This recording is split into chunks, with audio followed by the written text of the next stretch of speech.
Cette femme n'espérait rien. Elle était perdue. Elle pensait qu'elle était foutue. Et comme le mort est jeune, je suppose qu'elle est plus jeune, elle. Donc, elle n'a plus beaucoup de force. Elle n'a plus tout ce que la vie donne comme hardiesse. La seule force qu'elle avait, c'était de pleurer. Est-ce que nous pensons à notre propre situation que Dieu ne nous regarde pas? Est-ce que nous pensons que Dieu ne s'intéresse pas à nous? Est-ce que nous pensons que Dieu regarde ailleurs? Est-ce que nous pensons que Dieu regarde les autres? Regardez ce qui est dit dans le verset 13. Le Seigneur l'ayant vu. Le verset 13. Luc 7, 13. Le Seigneur, Luc 13 dit, le Seigneur l'ayant vu.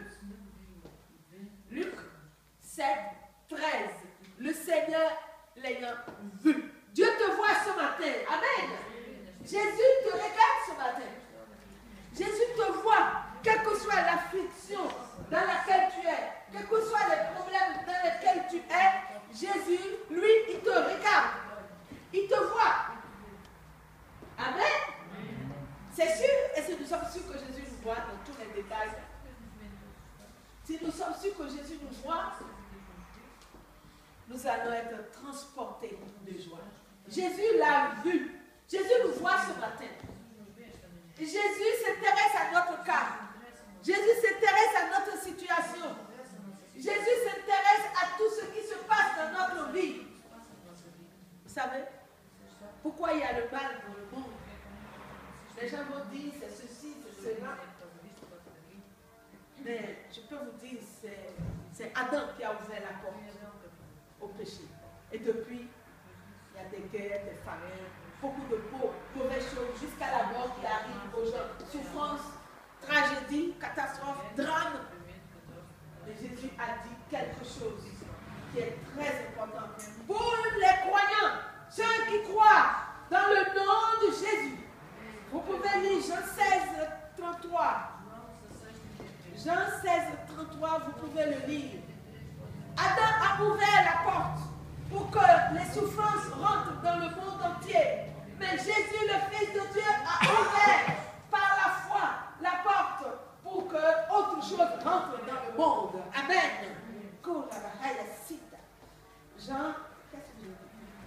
Jean 16, 33.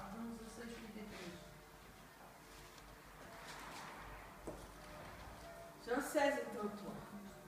Je vous ai dit ces choses afin que vous ayez la paix en moi. Vous aurez des tribulations dans le monde, mais prenez courage, j'ai vaincu le monde. Amen. Oh là là. Jésus, Adam a ouvert la porte pour que le péché, la mort, les tribulations, les drames, les souffrances, les maladies rentrent dans ce monde. Mais le Fils de Dieu a ouvert la porte de la grâce afin que les bénédictions, les guérisons, les délivrances rentrent dans ce monde. Et la Bible dit, il a dit, j'ai vaincu le monde. Amen. Il a vaincu le monde. Jésus a vaincu le monde. Amen.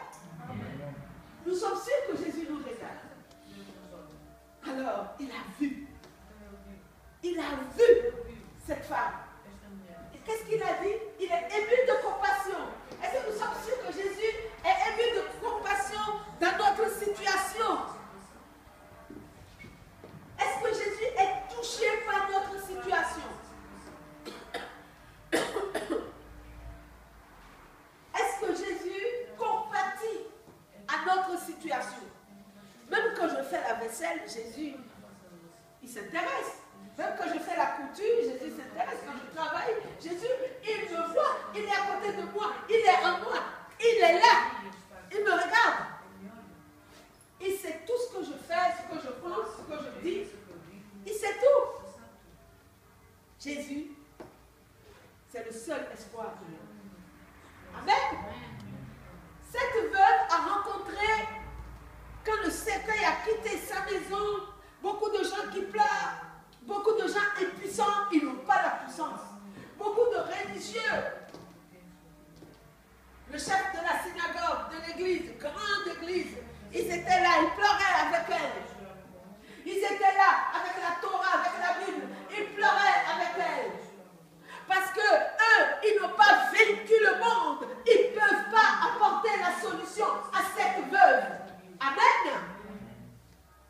Et voilà, tout le monde était vaincu par la situation de cette femme. Vaincu. Personne ne peut aller au-delà de cette situation. Alors, je vous donne une bonne parole aujourd'hui. Quand on a une situation qui ne va pas, qu'on veut que ça change, un être humain ne peut pas les changer. Amen. Aucun être humain. Je l'ai compris dès que j'ai mis les pieds à l'église dans mon pays. Je l'ai compris parce que j'ai vu mes parents depuis qu'on était enfants, ils cherchaient les protections pour nous, pour eux, pour que les sorciers ne nous tuent pas, les gens méchants ne nous tuent pas. Ils allaient de consultation en consultation. Ils allaient vers les hommes, vers les idoles, vers les faux dieux. Regardez ce que Deutéronome dit. C'est très important. Deutéronome 18. Ne banalisons pas ces choses. C'est très important. Deutéronome. Deutéronome 18. Quelqu'un lit avant moi, je crois, 18, 19, non? Le pasteur 18, 9. 18, 9, oui, c'est ça. Lorsque tu seras entré dans le pays que l'Éternel ton Dieu te donne, tu n'apprendras pas à imiter les pratiques abominables de ces nations-là. Qu'on ne trouve chez toi personne qui fasse passer son fils ou sa fille par le feu. Personne qui exerce le métier de devin, d'astrologue, d'augure, de sorcier, de magicien. Personne qui consulte les esprits ou les spirites. Personne qui interroge les morts. En effet, celui qui fait cela fait horreur à l'Éternel, et c'est à cause de ces pratiques abominables que l'Éternel ton Dieu va chasser ces nations devant toi. Tu seras tout entier à l'Éternel ton Dieu. En effet, les nations que tu vas chasser écoutent les astrologues et les devins, mais à toi, l'Éternel ton Dieu ne le permet pas. Amen. Dieu ne permet pas que nous ayons des problèmes et au lieu d'aller voir le propriétaire de nos vies, on va tourner les yeux vers l'aide des idoles et de la chair. Dieu n'aime pas ça. Et dès que j'ai mis les pieds à l'église, j'ai compris tout de suite, je bénis l'Éternel, que le secours vient d'en haut. Amen. Amen. Le secours vient de là-haut, de Dieu, pas de la terre, pas de la chair, pas des idoles, pas de ce que nous voyons, mais de ce que nous ne voyons pas. Le secours vient de là. Cette pauvre femme, elle avait sûrement peut-être qu'une voisine est venue l'appeler pour lui dire ton fils unique est malade. Écoute, oublie la Torah un peu. Et regarde bien ces rabbins-là qui prêchent. Ils n'ont aucune puissance. Viens. C'est souvent ça en Afrique. Celui qui est vraiment converti en Afrique, on voit, il jette toutes les protections. Il n'a plus peur des sorciers. Il a confiance en Jésus. C'est ça. Rencontrer Jésus-Christ. Il jette tout ce qu'on appelle horoscope, astrologie, toutes les choses de magie. Tous les trucs, on ne banalise pas ces choses. Il faut les brûler, il faut confesser, il faut rejeter, il faut divorcer avec tout ce qu'on appelle ténèbres, idoles. Tout cela, c'est ça qui a ouvert la porte à la souffrance. Et cette pauvre veuve, peut-être, a essayé. On ne sait pas si elle a résisté ou pas. Elle pouvait aller voir le devin du coin. Il y en avait partout, même en Israël. Dieu a dit de ne pas faire, et quand Dieu dit de ne pas faire, leur coup pour aller faire ça. Et peut-être qu'elle est allée, et c'est moi j'imagine, et pourtant son fils est mort. Il n'y a pas la puissance dans les ténèbres, il n'y en aura jamais. Amen. Il n'y a pas la puissance que personne ne trompe. Pour dire, fais ça, tu auras ça, tu n'auras rien. Tu n'auras que des malheurs. Alors, c'est clair, dans Deutéronome, c'est dit, c'est clair qu'on ne trouve chez toi personne qui fasse ces choses-là. Je me rappelle, on avait reçu des Congolais ici, et j'étais allée dans leur maison, il y avait un enfant qui était né, je ne sais pas quoi. Et puis, la grand-maman est venue. Elle a dit il faut aller sous l'arbre à 4 h du matin, surtout la rosée qui tombe sur l'enfant. J'ai dit, hein? C'est quoi ça? Oh, c'est la culture de chez nous.